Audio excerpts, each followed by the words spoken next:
नमस्कार मेरे सभी प्यारे दोस्तों को। आज आप मेरे YouTube चैनल में मेरे साथ हैं।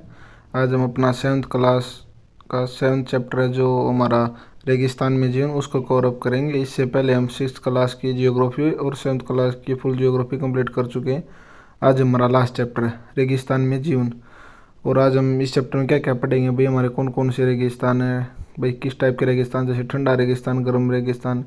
ठीक है भाई, हमारा जैसे गर्म रेगिस्तान कौन सा, सारा रेगिस्तान, उधर भाई कैसी जलवायु है, लोग वहाँ पर कैसे निवास करते हैं। भाई हम लद्दाख के बारे में पढ़ेंगे, भाई लद्दाख कैसा रेगिस्तान, ठंडा रेगिस्तान है, वहाँ पर कैसी वनस्पति मिलती हैं और किस टाइप के लोग रहते हैं, कौन से धर्म के लोग रहते हैं। ठीक है,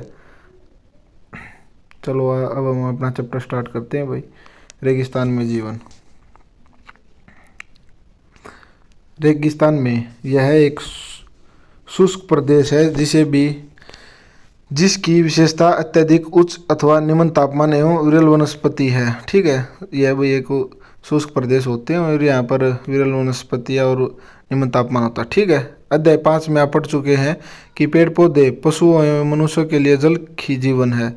जहाँ पीने के लिए जल न हो, मवेशियों को चरने के लिए घास न हो एवं फसलों के उगाने के लिए जल न हो, ऐसे स्थान पर किसी भी जीव के लिए जीवन कठिन ही होगा। अब हम विश्व के उन स्थानों के बारे में पढ़ेंगे जहाँ लोग अत्यधिक कष्टकारी तापमान में भी जीना सीख चुके हैं। इनमें से कुछ स्थान आग की तरह गर्म हैं तो कुछ बर्फ की तरह ठंडे हैं। ये विश्व के रेगिस्तानी क्षेत्र हैं। इन क्षेत्रों में कम वर्षा, विरल वनस्पति एवं चरम तापमान होते हैं। तापमान के आधार पर रेगिस्तान गर्म या ठंडे होते हैं, जैसे मैंने बताया था। इन स्थानों में जहाँ कहीं भी थोड़ा बहुत जल उपलब्ध होता, लोग वहाँ कृषि करने के लिए बस जाते हैं। ठीक है, चलो भैया हम पहले अपना पढ़ते हैं। गर्म रेगिस्तान सारा भैया कहाँ पे है, ये अफ्रीका महाद्वीप में है। ठीक है, विश्व विश्व एवं अफ्रीका महाद्वीप के मानचित्र को देखिए। उत्तर अमेरिका के बड़े भूभाग पर फैले सारा के रेगिस्तान का पता है लगाइए। ठीक है, ये अपना उत्तर अमेरिका में है, उत्तर अफ्रीका की उत्तरी साइड में। ठीक है, यह विश्व का सबसे बड़ा रेगिस्तान है। यह लगभग 8.54 लाख वर्ग किलोमीटर है और भारत का कुल क्षेत्रफल कितना, 32.8। तो आप अनुमान लगा सकते हैं कितना बड़ा होगा। सारा रेगिस्तान 11 देशों से घिरा हुआ है। ये देश हैं अल्जीरिया, चाड, मिस्र, लीबिया, माली, मेरितानिया, मोरक्को, नाइजर, सूडान, टूनिसिया एवं पश्चिम सहारा। भाई सी टेट में इस टाइप से क्वेश्चन पूछा जाता है, भाई कितने देशों में से है और कौन कौन से देश हैं। आपसे निष्कर्ष टाइप में भी ये सवाल पूछा जा सकता है। ठीक है, चलो भी आगे। रेगिस्तान के बारे में सोचते समय आपके मस्तिष्क में तुरंत ही रेत का दृश्य उभरता है, परंतु सारा मरुस्थल बालू की विशाल परतों से ढका हुआ ही नहीं, वर्णन वहाँ बजरी के मैदान और नगन चट्टानी सतह वाले उत्तित पठार भी पाए जाते हैं। ये चट्टानी सतह कुछ स्थानों पर 2500 मीटर से भी अधिक ऊंचे, मतलब वो ऊंचा भी है। और यहाँ पे बालू रेत ही नहीं, बजरी टाइप से भाई मिट्टी भी मिलती है। ठीक है, चलो आगे। ये भाई अपना सारा रेगिस्तान आप देख सकते हैं भाई, जो अपना एशिया के साथ में लगता है, जो अफ्रीका है उसके उत्तरी भाग में ही है। जैसे देख लीजिए भाई, मोरतनिया, माली, नाइजर, चाड, सूडान, तो जो ये मिस्र, लीबिया, अल्जीरिया, जो इधर देश है उनमें से फैला हुआ। चलो अब पढ़ो। आपको यह जानकर आश्चर्य होगा कि आज का सारा रेगिस्तान एक समय में पूर्णतः हरा भरा मैदान था। सारा की गुफाओं से प्राप्त चित्रों से ज्ञात होता है कि यहाँ नदियाँ तथा मगर पाए जाते थे। ठीक है भाई, पहले सुनने में आता था कि भाई ये भी एक हरा भरा रेगिस्तान हो, और आप यहाँ पे पानी होता था, घास वगैरह होती थी, यहाँ पे जीव जंतु रहते थे, वहाँ की गुफाओं से पता चलता है। ठीक है, हाथी, शेर, जिराफ, शुतुरमुर्ग, भेड़, पशु तथा बकरियाँ सामान्य जानवर थे, परंतु यहाँ की जलवायु परिवर्तन ने इसे बहुत गर्म व शुष्क प्रदेश में बदल दिया और यहाँ पर जीवन बहुत ही कठिन हो गया। ठीक है, अब हम देख लेते हैं भाई 1922 में जो सबसे ज़्यादा तापमान है ना, 57.7 डिग्री सेल्सियस, वह कहाँ पे नापा गया भाई, वो सारा के अल अजीजिया क्षेत्र में, जो त्रिपोली लीबिया के दक्षिण भाग में स्थित है ना, वहाँ पे मापा गया है। ठीक है, जलवायु सारा रेगिस्तान की जलवायु अत्यधिक गर्म एवं शुष्क है। यहाँ की वर्षा ऋतु अल्पकालीन के लिए होती है और यह होती ही नहीं। ठीक है, यहाँ आकाश बादल रहित एवं निर्मल होते हैं। यहाँ नमी संचय होने की अपेक्षा तेजी से वाष्पित हो जाती है। ठीक है भाई, संचय होने की बजाय तेजी से वाष्पित हो जाता है जो पानी होता है। दिन दिन अविश्वसनीय रूप से गर्म होता है। दिन के समय तापमान 50 डिग्री सेल्सियस से ऊपर पहुंच जाता है, जिससे रेत एवं नगन चट्टानें अत्यधिक गर्म हो जाती हैं। इसके ताप का विकिरण होने से चारों तरफ सब कुछ गर्म हो जाता है। रात अत्यधिक ठंडी होती है तथा तापमान गिरकर हिमांक बिंदु लगभग 0 डिग्री सेल्सियस तक आ जाता है। ठीक है भाई, हम बोलेंगे दिन ज़्यादा गर्म होते हैं और रातें ज़्यादातर नहीं ठंडी ही होती हैं। ठीक है, आपसे पूछ लिया जाता है इस टाइप से निष्कर्ष में। ये वनस्पति एवं प्राणी जात। सहारा रेगिस्तान की वनस्पतियों में कैक्टस, खजूर के पेड़ एवं एकेसिया पाए जाते हैं। यहाँ कुछ स्थानों पर मरुदन, खजूर के पेड़ों से घिरे हरित द्वीप पाए जाते हैं। भाई जो सहारा रेगिस्तान है जहाँ पर पानी होता है, यहाँ पे हम अपने तालाब के टाइप में जैसे ये देख सकते हैं, इनको मरुदन बोलते हैं। ठीक है, यहाँ पे एक थोड़ी सी जगह होगी जहाँ पे इनके पेड़ पौधे होंगे। ठीक है, ऊँट, लगड़बग्गा, सियार, लोमड़ी, बिच्छू, सांपों की विभिन्न जातियाँ पाई जाती हैं। छिपकलियाँ यहाँ के प्रमुख जीव जंतु हैं। ठीक है, ये मिलते हैं इधर। वैज्ञानिकों को तो यह यहाँ से मछलियों के कंकाल भी मिले हैं। ठीक है भाई, अनुमान लगाया जाता है कि यहाँ पर तालाब होंगे। ठीक है, अब हम यहाँ के लोग देख लेते हैं भाई। भाई कौन से धर्म के लोग रहते हैं और क्या कार्य करते हैं। लोग सहारा रेगिस्तान की कष्टकारी जलवायु में भी विभिन्न समुदायों के लोग निवास करते हैं, जो भिन्न भिन्न क्रियाकलापों में भाग लेते हैं। इनमें बेदुई एवं तुआरेग भी शामिल हैं। क्या है बेदुई और तुआरेग, आगे जाके में मिलेगा। तुआरेग भाई और कुछ भी काम करते हैं। ठीक है, चलवासी जनजाति वाले ये लोग बकरी, भेड़, ऊँट एवं घोड़े जैसे पशुधन को पालते हैं। इन पशुओं से इन लोगों को दूध मिलता है। इनकी खाल से ये पेटी, जूते, पानी की बोतल बनाने के लिए चमड़ा प्राप्त करते हैं तथा पशुओं के बालों का उपयोग चटाई, कालीन, कपड़े एवं कंबल बनाने के लिए होता है। ठीक है, धूल भरी आंधियों एवं गर्म वायु से बचने के लिए लोग भारी वस्त्र पहनते हैं। भाई वो जो भेड़, बकरी और ऊँट, इनकी खाल का जो अपनी पानी को ठंडा रखने के लिए उसका कवर बनाते हैं, जूते बनाते हैं। ठीक है, और अपने लिए जो वो पहनने के लिए कपड़े बनाते हैं। ठीक है, सारा में मरुदन एवं मिस्र में नील घाटी लोगों को पूर्ण को निवास में मदद करती है। यहाँ जल की उपलब्धता होने से लोग खजूर के पेड़ उगाते हैं। ठीक है, क्या के खजूर के पेड़ उगाते हैं। यहाँ चावल, गेहूँ, जौ एवं सेम जैसी फसलें भी उगाई जाती हैं। मिस्र में उगाई जाने वाली कपास पूरे विश्व में प्रसिद्ध है। ये आपसे क्वेश्चन पूछा जाता है वही सी टेट में भी, एस टेट में भी, कि भाई जो मिस्र में के लिए क्या फेमस है। मिस्र में ज़्यादा क्या कपास, जो मिस्र में कपास उगाई जाती है। ठीक है भाई, वह विश्व में प्रसिद्ध है। चलो आगे भाई। तेल की खोज। संपूर्ण विश्व में अत्यधिक मांग वाले इस उत्पाद का अल्जीरिया, लीबिया, मिस्र में होने के कारण सहारा रेगिस्तान में तेजी से परिवर्तन हो रहे हैं।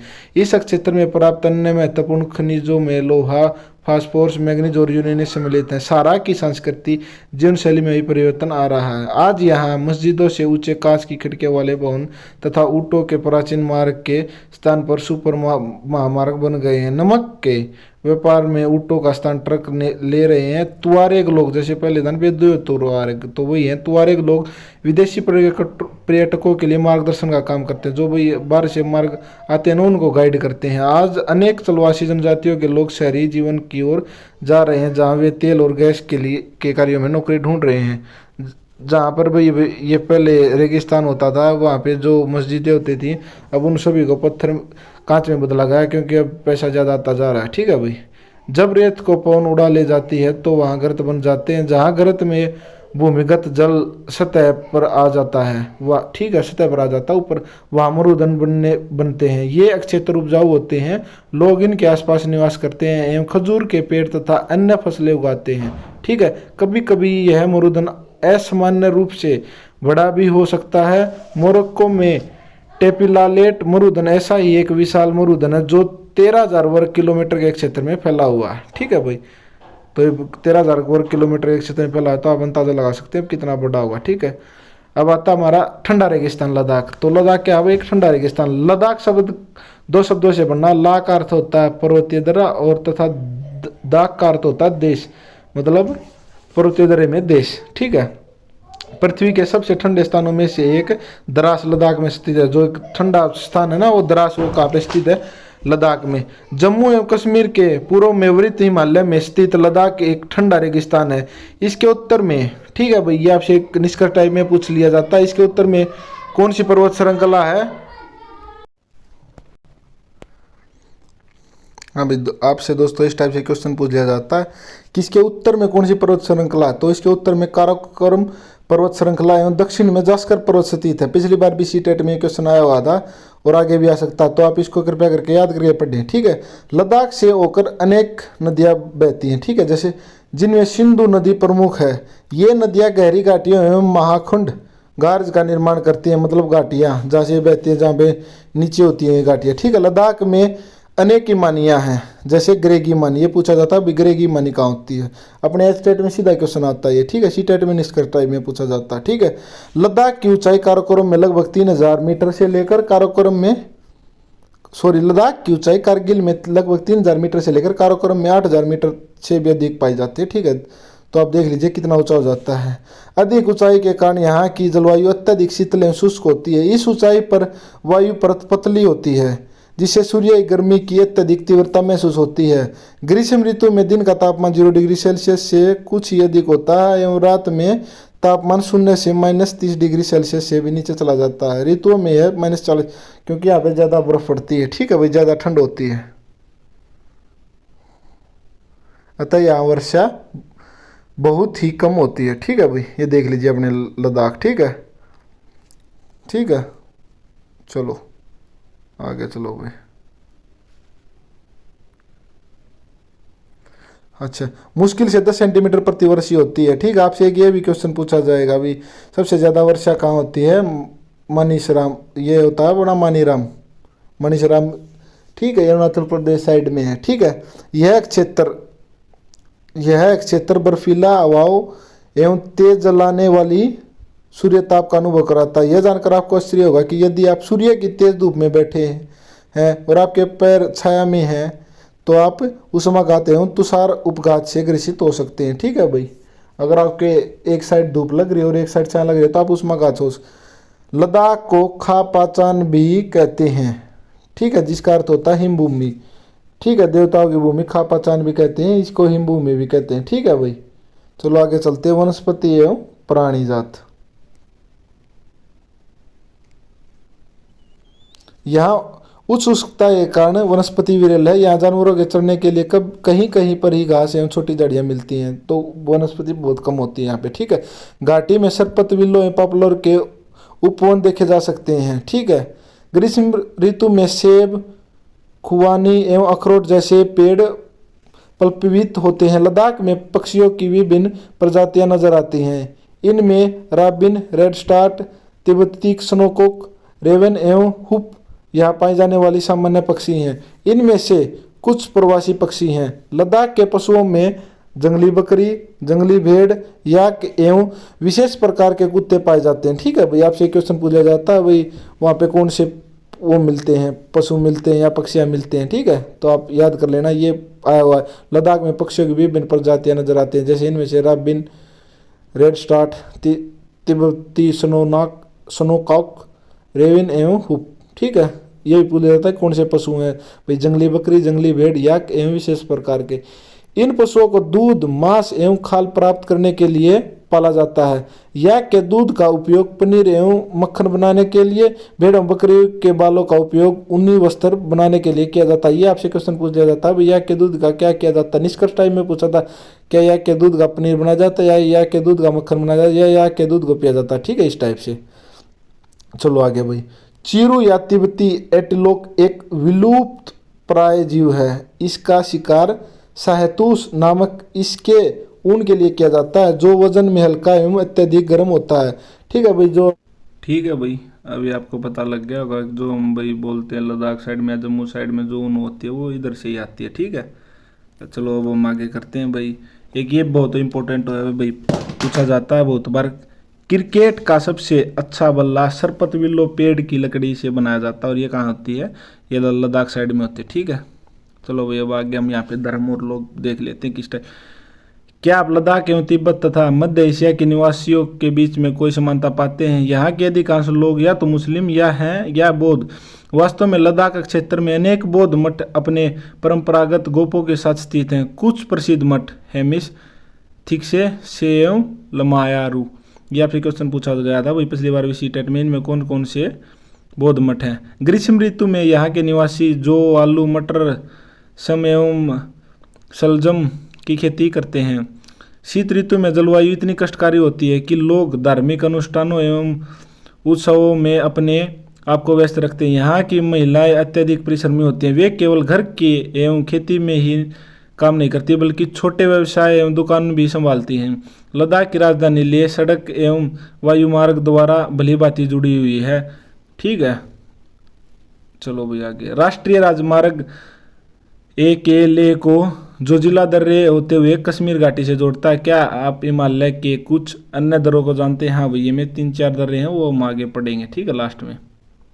जैसे ये है मनाली लेह राजमार्ग 4 दर्रों से गुजरती है। जो भाई हम चंडीगढ़ से जाएंगे ना, इधर मनाली लेह और फिर उधर, तो 4 रोहतांगला, बारालाचाला, अच्छा लुंगालाचाला एवं टंगलंगला। यह राजमार्ग केवल जुलाई से सितंबर के बीच खुलता है, जब बर्फ को मार्ग से हटा दिया जाता है, नहीं तो यहाँ पर ज़्यादातर मात्रा में बर्फ पड़ती है। ठीक है, यहाँ का मुख्य क्रियाकलाप पर्यटन के देश विदेश से अनेक पर्यटक यहाँ पर्यटन के लिए आते हैं। ठीक है, गोपा दर्शन, घास के मैदानों व हिमनदों की सैर एवं उत्सव तथा अनुष्ठानों को देखना यहाँ की प्रमुख पर्यटक आकर्षण है। ठीक है भाई, यहाँ पे लोग ज़्यादातर पर्यटक के लिए आते हैं। ठीक है, इसकी सुंदरता वगैरह को देखने के लिए आते हैं।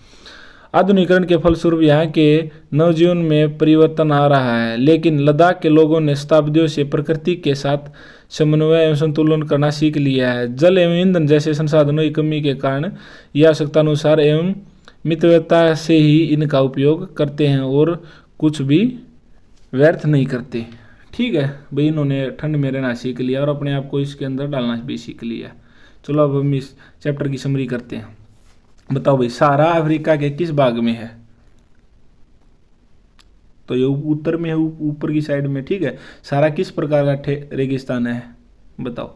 सहारा भाई गर्म रेगिस्तान है और जो हमारा लद्दाख है वो ठंडा है। ठीक है, लद्दाख रेगिस्तान के अधिकांश निवासी हैं। बताओ, तो ये है अधिकांश निवासी बौद्ध और मुस्लिम है। ठीक है, रेगिस्तान की विशेषता है, बताओ।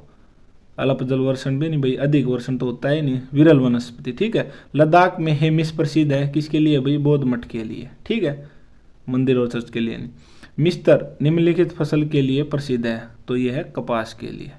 ठीक है, तो भाई आज हमारी 7th क्लास की भी जो नई NCERT है उसके अनुसार अब हमारी कंप्लीट हो गई है। ठीक है, कल से हम अपनी 8th क्लास की स्टार्ट करेंगे और उसमें हमारे 5 चैप्टर हैं, उनको भी हम जल्दी कवर अप कर लेंगे 1 या 2 दिन में। उसके बाद हम अपनी पॉलिटी स्टार्ट करेंगे। ठीक है, जो हमारा अप्रोक्स 13 या 14 नंबर का जो पोर्शन होगा वो हम कवर अप कर लेंगे। ठीक है भाई, इनके साथ साथ में जो समरी और नोट्स हैं वो अपने टेलीग्राम प्रिपरेशन विद मी में डालता रहूँगा। आप उधर से अपनी प्रिपरेशन करते रहे। ओके, धन्यवाद।